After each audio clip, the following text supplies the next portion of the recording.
Hello guys, आज हम हमारा चैप्टर स्टार्ट कर रहे हैं challenges faced by Indian banking. ये हमारा बैंकिंग की सिलेबस में एक चैप्टर है चैलेंजेस। इसमें से क्वेश्चन कभी कभी बन जाता है एग्जाम्स में, तो उससे हमने किया है। इसमें आज हम इसके तीनों चीज़ें देखेंगे। First meaning, then recent trends and then challenges. Meaning इसका मैंने खुद से लिखा है, देखिए क्या लिख रखा है।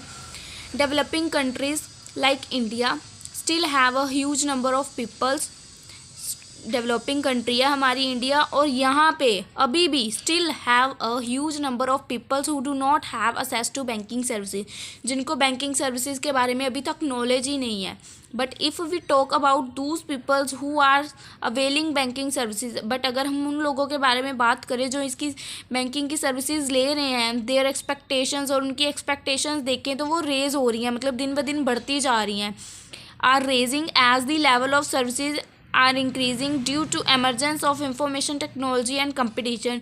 जैसे जैसे मार्केट में कंपटीशन बढ़ रहा है, नए नए बैंक्स आ रहे हैं, नई नई सर्विसेज ला रहे हैं, तो उनके लिए ये मतलब कस्टमर की डिमांड्स हाई होती जा रही हैं कि हमें ये भी चाहिए, ये भी सर्विस प्रोवाइड करो। ठीक है, ये हम मीनिंग में लिख सकते हैं सारी लाइन्स जो मैं आपको बता रही हूँ।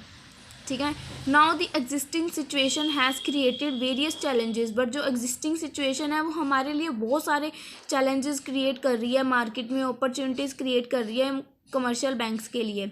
इन order to encounter the general scenario of banking industry we need to understand the challenges.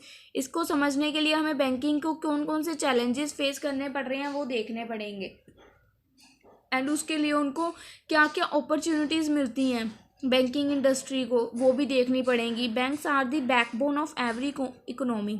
जो बैंक्स हैं वो मतलब हर इकोनॉमी के लिए बैंक्स तो ज़रूरी है। अब आजकल तो ट्रांजैक्शन चुटकियों का खेल हो गया है, जैसे करते हैं लोग। ठीक है ना, it is very important that banks remain healthy. तो ये बहुत इंपॉर्टेंट है कि जो हमारे बैंक्स हैं वो हेल्थी फाइनेंशियली रहें, otherwise a financial crisis can hit economy.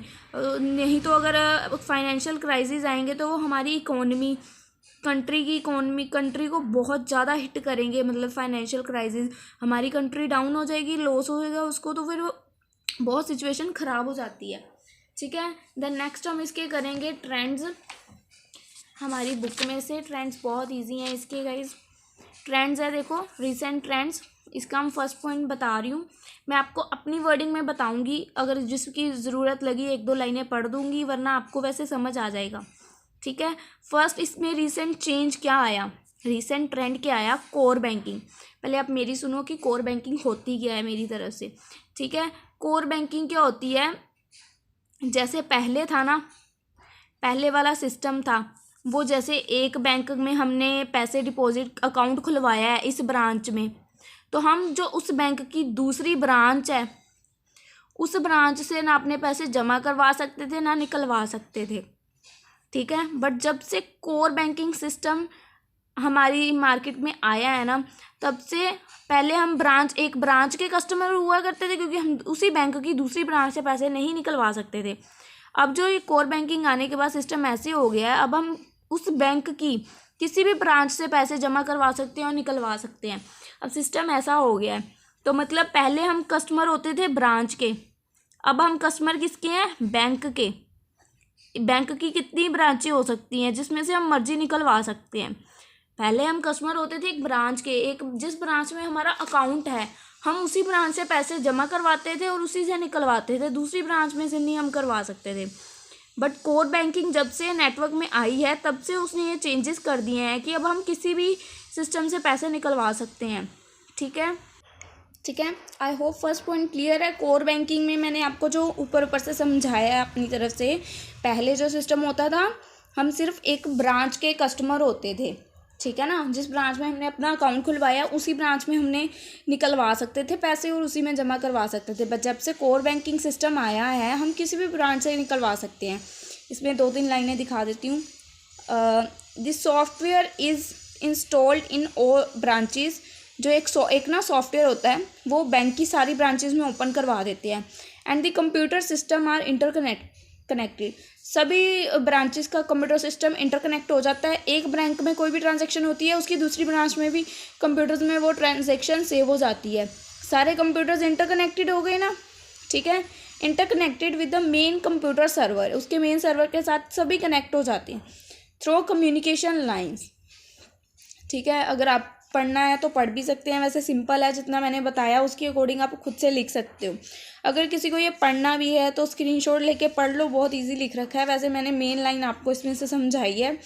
Software होता है ब्रांचेस में, वो उसको अपने एक सॉफ्टवेयर सभी कंप्यूटर्स में इंस्टॉल करवा के उसको उसका एक सर्वर सिलेक्ट कर लेते हैं कि इस सर्वर में सारा डाटा रहेगा, तो सभी कंप्यूटर्स का डाटा एक दूसरे कंप्यूटर में शिफ्ट होता रहता है। जिस मर्जी कंप्यूटर से हम किसी भी बंदे का नाम खोलेंगे ना, उसका अकाउंट शो कर देगा वो हमें। जिन्होंने तो सीए वगैरह के, जिनके घर में सिस्टम है, कोई सीए मेंबर है, उनको तो ये समझ आ ही जाएगा, क्योंकि उनको ये सिस्टम पता होएगा, क्योंकि ये मोस्टली सीए वगैरह यूज़ करते हैं, जिन्होंने बिलिंग वगैरह करनी होती है, जिनकी होते हैं, तो पता चल जाता है। ठीक है, अब हमारा नेक्स्ट पॉइंट है नेट बैंकिंग और ऑनलाइन बैंकिंग और ई बैंकिंग। इसमें आपको पढ़ के ही दिखा देती हूँ। Internet facility has reduce the geographical distance. जो हमारी इंटरनेट फैसिलिटी है, अब हमें हमारी बैंकिंग ऑनलाइन हो गई है, ई बैंकिंग है। वैसे तो आप गप्पे मार सकते हो, फिर भी पढ़ रहे हैं। इसमें हमें इंटरनेट फैसिलिटी थी जो रिड्यूस हो गया, मतलब हमारा जियोग्राफिकल डिस्टेंस था जो, कि हमें पहले वहाँ पे इतनी दूरी पे जाके पैसे जमा करवाने पड़ते थे, तो अब हमारा वो डिस्टेंस क्लियर हो गया। अब हम घर बैठे बैठे कभी भी कुछ भी कर सकते हैं। It has give birth to the revolution in the field of information technology throughout the world. Using this services to transact save time and energy. इस सर्विस को यूज़ करके हमारी टाइम भी सेव होता है और एनर्जी भी save होती है। Some of the banks in India have provided this online banking facility. काफ़ी सारे बैंक्स हैं इंडिया में भी जो ये फैसिलिटी प्रोवाइड करते हैं हमें ई बैंकिंग की। These banks are ICICI bank, global trust bank, HDFC bank, IDBI bank और अदर पब्लिक सेक्टर बैंक्स। जैसे कि कौन कौन से है public sector? State bank of India, Punjab national bank, union bank and some of the leading banks have started providing net banking services. Most important obstacle of banking sector is geographical distance. पर main इसका क्या है कि इसने geographical difference था जो हमारे बीच में, उसको ख़त्म कर दिया है। Net banking has removed his obstacles with the revolutionary facility.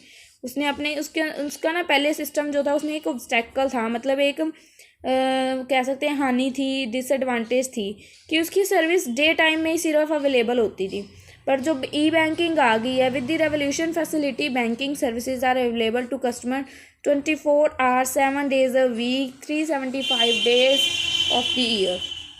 तो ये उसका एक ऑब्स्टेकल था जिसको उसने कवर किया है। ठीक है, देन थर्ड ट्रेंड हमारा क्या है? Electronic fund transfer, EFT। अब EFT क्या होता है? इलेक्ट्रॉनिकली फ़ंड ट्रांसफ़र करना होता है। इसको पहले मैं आपको अपनी में बता दूँ।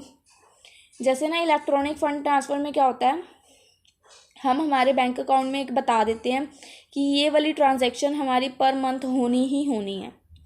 ठीक है, ये वाली 2 ट्रांजैक्शंस हमारी पर मंथ होनी ही होनी है। तो इलेक्ट्रॉनिक फ़ंड ट्रांसफ़र में वो क्या करते हैं, वो सिस्टम ऐसा बना देते हैं कि हर महीने में कि उस जौन सी तारीख हम बताते हैं उस तारीख को हमारे अकाउंट से पैसे कट के जिस बंदे के अकाउंट में हम बोलते हैं वो अपने आप ही ऑटोमेटिकली चले जाते हैं, ट्रांसफ़र हो जाते हैं, अपने आप हमारे अकाउंट से डिडक्ट हो जाते हैं और दूसरे बंदों के अकाउंट में ऐड हो जाते हैं। इलेक्ट्रॉनिकली फ़ंड ट्रांसफ़र हो जाता है, हमें बार बार करने की ज़रूरत नहीं पड़ती कि हर मंथ हमें, अगर कई बार हो जाता है हम भूल जाते हैं, तो ऐसे सिस्टम होते हैं कि ये अपने आप ही कर देते हैं। ठीक है, EFT is the scheme introduce by RBI। ये स्कीम किसने इंट्रोड्यूस की थी? RBI ने। As per the recommendations of share committee, EFT is a system by which money can transfer from one account to another account at any time from anywhere electronically. इसके द्वारा हम money कभी भी कहीं भी ट्रांसफ़र कर सकते हैं। The use of pay-in slips, checks and drafts are converted into electronically form and thereby amount can easily be either debited or credit customer। Main इसके अंदर वही लिख रखा है। ठीक है, जो मैंने आपको ऊपर समझाया। अगर तो आपको ये सिंपल चीज़ समझ आई जो मैंने बताया इलेक्ट्रॉनिक फ़ंड ट्रांसफ़र क्या होता है, तो आप इजीली लिख दोगे इसके अंदर। अगर इसको रीड करने जाओगे तो कन्फ्यूज़न है, बाकी अगर करना है तो रीड ऐसे ही कर लो। ठीक है, वैसे तो ईजी लिख रखा है। देन नेक्स्ट पॉइंट है हमारा real time gross settlement, RTGS। Real time gross settlement में क्या है?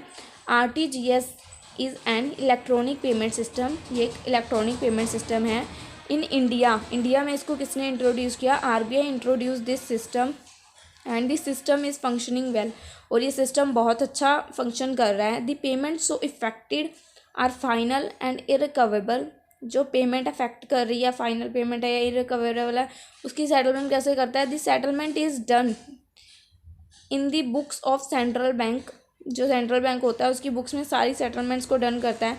RTGS system allow transfer of funds across bank on a real time basis. Each participant bank needs to open dedicated settlement account for putting through its RTGS transaction. Not only does it allow transfer of fund, it also reduce the credit risk. RTGS क्या होता है? RTGS पता है किसी को? नहीं पता। अगर हमें कोई भी मनी ट्रांसफ़र करनी है, ठीक है, from one bank to another, ठीक है, वन बैंक टू अनदर, देखो RTGS system allow transfer of funds across bank on a real time immediate, उसी समय 30 मिनट्स के अंदर अंदर ना दूसरे बंदे के अकाउंट में पैसे आ जाते हैं, ठीक है। Each participant bank need to, हर पार्टिसिपेंट को ज़रूरत है कि वो अपना ओपन करे account, dedicate settlement account as putting through in RTGS transactions. तो आरटीजीएस के थ्रू वो ट्रांजेक्शन करेगा, पहले तो वो अपने आप ही सेटल हो जाएंगी सारी की सारी, ठीक है ना। Not only does it allow transfer of funds, it also reduce the credit risk, ना ही ये सिर्फ इतना अलो करता है कि हम अपना फ़ंड ट्रांसफ़र करें, बल्कि ये हमारे रिस्क को भी कम करता है, ठीक है ना। Both customers and banks can transfer funds monies the same day at regular interval within this banking hours. तो ये कभी भी हम इसमें से पैसे ट्रांसफ़र वगैरह कर सकते हैं, रियल टाइम है, आरटीजीएस होती है एक, इसके द्वारा हम कभी भी किसी को भी पैसे ट्रांसफ़र कर सकते हैं। एक इलेक्ट्रॉनिक पेमेंट सिस्टम होता है अगर हम मोटा मोटा ऊपर ऊपर से देखें, ठीक है। देन है मोबाइल बैंकिंग, ये तो सबको पता ही है। Mobile banking is the largest development है बैंकिंग सर्विसेज की। Mobile banking is a type of banking facility under which a customer can conduct banking transaction with his bank by using the mobile phone. Mobile phone को use करके कभी भी banks की services ले सकता है। Mobile banking work through SMS, ये हमें एसएमएस की फैसिलिटी भी प्रोवाइड करती है। अगर हमारे अकाउंट से कुछ पैसे कट हो जाते हैं या जमा हो जाते हैं, उसका मैसेज भी आता है, टेक्स्ट भी करती है ये हमें, ठीक है ना। तो मोबाइल बैंकिंग की काफ़ी सारी है, हम इसमें से कभी भी किसी भी समय ट्रांजैक्शन करवा सकते हैं, anywhere any time banking कर सकते हैं, ठीक है। मेन ये देखो, former one help to you to keep a track of activity in your account, और ये हमारी जो ट्रैक एक्टिविटी होती है हमारे अकाउंट की, उसका भी एक लेटर अलो कर देती है। और हमें मतलब मैसेज आते रहते हैं बैंक की तरफ से, आते हैं ना, काफ़ी बार टेक्स्ट आते हैं, मैसेज आते हैं, आपके अकाउंट में ये आया, आपके अकाउंट से इतना डेबिट हुआ, इतना क्रेडिट हुआ, सब बताते रहते हैं वो, मतलब अकाउंट मेंटेन होता रहता है ऑटोमेटिकली, ठीक है। Mobile banking. द नेक्स्ट है computerisation of clearing of cheque. Cheque की क्लियरिंग के लिए computerisation. RBI is always taken lead to introduce new system to speed up. New system introduce हर बार करती है आरबीआई की, ताकि क्लियरिंग का जो प्रोसेस है वो स्पीड से हो सके, as well as to reduce the turn around time in clearance of funds. Computerization of clearing operation was the first major step initiated by RBI. Over the years, RBI has been upgrading the system. New changes, हर बार वो नए changes लाती है। RBI has fully automated the clearing house operations. RBI ने full उसको automatic कर दिया है, मतलब सिस्टम को, कि खुद ब खुद ही होते रहते क्लियरिंग चेक्स करने। क्लियरिंग चेक्स मैं आपको अपनी लैंग्वेज में अगर बताऊँ, क्लियरिंग, अगर हमारे कोई चेक्स वगैरह फंस जाते हैं कहीं, ठीक है ना, तो उसका कंप्यूटराइजेशन एक सिस्टम होता है जिसके द्वारा हमारे चेक्स की क्लियरिंग कर दी जाती है। मतलब जो चेक्स हमारे फंस जाते हैं, जैसे हमने किसी गलत बैंक का नाम लिख दिया उसके ऊपर, ठीक है ना, चेक फिल कर रहे थे हमने किसी और बैंक में करना, किसी और बैंक में कर नाम लिख दिया, वो चेक गलत हो गया, तो हम यहाँ हमारे पास एक चेक है क्लियरिंग के लिए, अब हमने ना उसको आरबीआई की ब्रांच में क्लियरिंग के लिए भेजना है। हमारा एक वो चेक है जो फंसा हुआ है, मतलब क्लियर करवाना है हमने, बट आरबीआई की बैंक में भेजना है। तो हमारे जो पास है वो ब्रांच किसकी है? पीएनबी की। तो हम क्या करेंगे, हम पीएनबी की ब्रांच में जाएंगे, नहीं, हमारे पास आरबीआई का आरबीआई बोली सॉरी पीएनबी की एक ब्रांच है, ठीक है, जैसे सॉरी एग्जांपल ले रहे हैं, पीएनबी की एक हमारे पास ना क्लियरिंग करवानी है, बट वो ब्रांच बहुत दूर है हमारी, तो हम पीएनबी की अगर हमारे पास एक और ब्रांच है जहाँ हमारा अकाउंट तो नहीं है बट हमने चेक क्लियर करवाना है, तो हम क्या करेंगे, उस बैंक में जाएंगे, वहाँ पे ना एक सामने जाके क्लियरिंग बॉक्स लगा होता है। आजकल तो ऑटोमेटिक मशीन आ गई है, मशीन के अंदर क्लियरिंग वाला चेक डालते हैं तो वो सारी डिटेल्स मांगता है, फिल वगैरह करनी पड़ती हैं। बट जो पहले वाला सिस्टम था वो बता रही हूँ, वहाँ पे ना क्लियरिंग का बॉक्स होता था बैंक्स के अंदर, उसमें अगर हमारा कोई भी चेक क्लियरिंग वाला होता था ना तो हम उसके अंदर जाके डाल देते थे। शाम को क्या होता था, रोज़ डेली शाम को पोस्टमैन उनका बैंक्स का अपना अपना होता था, वो उस क्लियरिंग बॉक्स में से चेक्स निकालता था, जिस बैंक का जोन सा चेक के ऊपर जिस बैंक का नाम लिखा होता था ना वो उस चेक को उठा के उस बैंक में पोस्ट कर देता था, ठीक है। अगर हमें क्लियरिंग किसी भी चेक की करवानी है और वो ब्रांच हमसे दूर है तो जो भी ब्रांच हमारे पास अवेलेबल है ना हम उस ब्रांच के क्लियरिंग बॉक्स में उस चेक को डाल देते हैं कि हमें ये चेक क्लियरिंग करवानी है, तो फिर वो हर रोज़ शाम को वो बॉक्स खाली करते हैं, वो पोस्टमैन जो उस बैंक के होते हैं हर शाम को उस बॉक्स को खाली कर दिया जाता था पहले वाला। अब उसकी जगह बैंक्स में क्या लगा दी गई है, मशीनें। मशीन में हम जाते हैं, जो हमारा क्लियरिंग वाला चेक होता है उसको मशीन में डालते हैं, वो हमसे डिटेल में वगैरह मांगते हैं कि किस बैंक की किस ब्रांच में इसको भेजना है, तो सारी डिटेल सेव कर लेते हैं, फिर बस हो जाता है, हमने उस बैंक में दे दिया, आगे उनकी सिरदर्दी हो जाती है, ठीक है। इसमें हमें एक MICR कोड होता है, इसमें under this new system cheque should have MICR code consisting new set of MICR cheques. Under this new system cheque should have MICR code जो होता है कितने डिजिट्स का, 9 डिजिट्स का। Each cheque would have unique 9 digit, हर cheque के अलग अलग 9 डिजिट्स होते हैं जिसको हम MICR कोड बोलते हैं। जो इसके फर्स्ट 3 डिजिट्स होते हैं वो इसकी सिटी से रिलेटेड होते हैं, जैसे एग्जांपल लिया मुंबई का 400, ठीक है। उसके बाद जो नेक्स्ट 3 डिजिट्स होते हैं वो इसके रिलेटेड रिप्रेजेंट करते हैं इसके बैंक को, कौन सा बैंक है। फर्स्ट 3 डिजिट सिटी को, नेक्स्ट 3 डिजिट इसके बैंक को, और लास्ट वाले 3 डिजिट्स इसकी ब्रांच को, ब्रांच का कोड 9 डिजिट का कोड था, सिटी 3 बैंक और 3 ब्रांच, 9 हो गए हमारे, ठीक है। देन नेक्स्ट है हमारी ऑटोमेटिक टेलर मशीन, ये तो सबको पता ही है, ATM, वैसे पता तो सारे ही थे वैसे फिर भी हम एक्सप्लेन कर रहे हैं क्योंकि ज़रूरत है इसकी।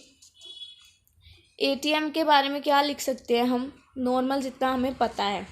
ATM के लिए हमारे पास पहले जो अपनी लैंग्वेज में बताऊँ, अगर ATM फैसिलिटी आजकल हमें बैंक ऑलमोस्ट बैंक्स ने अवेलेबल करवा दी है, हम कभी भी पैसों को यूज़ कर सकते हैं, निकलवा सकते हैं, ATM की फैसिलिटी है जो। बट जो पहले सिस्टम था, पहले हमारा जो ATM कार्ड होता था और डेबिट कार्ड होता था, दोनों अलग अलग होते थे। ATM कार्ड और डेबिट कार्ड दोनों अलग अलग होते थे, बट अब हमारा ATM कार्ड और डेबिट कार्ड जॉइंट हो गए हैं। अब आपको पता तो होएगा ही डेबिट और क्रेडिट कार्ड कौन कौन से होते हैं, नहीं पता तो बता देती हूँ। डेबिट कार्ड वो होते हैं जिसके थ्रू हम कहीं भी जाके अपनी शॉपिंग वगैरह कर सकते हैं, डायरेक्ट हम डेबिट कार्ड से एक पिन डालते हैं उसके अंदर तो और हम अपने मतलब अकाउंट में से हमारे पैसे कट हो जाते हैं और हम शॉपिंग कर सकते हैं। और जो क्रेडिट कार्ड होता है, बट डेबिट कार्ड में क्या होता है कि इसमें हम उतने पैसे की शॉपिंग कर सकते हैं जितने हमारे अकाउंट में है, ठीक है। बट क्रेडिट कार्ड में क्या होता है कि हमारे अकाउंट में अगर पैसे 50,000 हैं तो हम शॉपिंग कर रहे हैं 80,000 की, तब भी हम उसकी 80,000 की पेमेंट कर पाएंगे।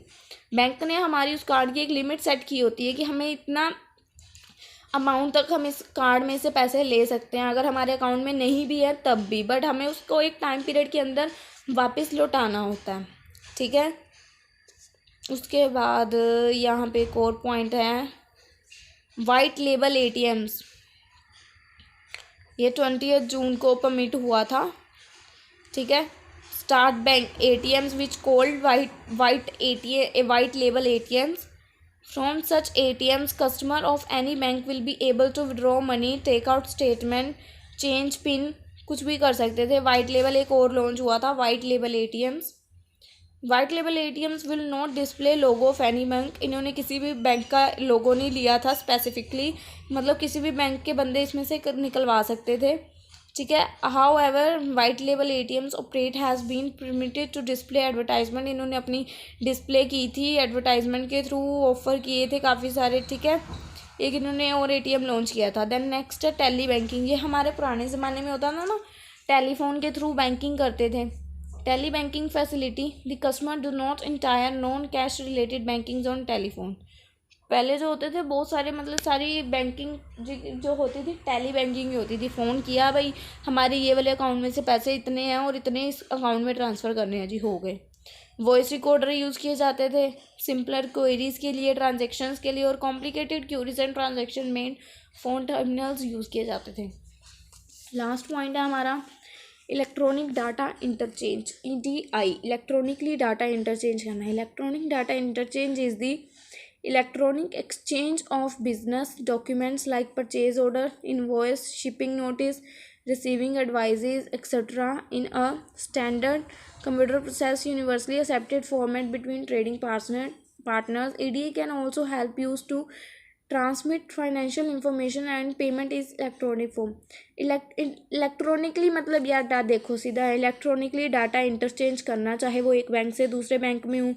जैसे मैंने आपको पहले भी बताया था कि वो एक सर्वर को लगा लेते हैं और सब एक सर्वर होता है और बाकी सभी बैंक्स में एक ऐप इंस्टॉल करवा देते हैं, तो सर्वर सभी बैंक्स के कंप्यूटर से कनेक्ट हो जाता है। एक बैंक में भी कोई ट्रांजेक्शन होती है उसका रिकॉर्ड दूसरे बैंक के कंप्यूटर में भी सेव हो जाता है।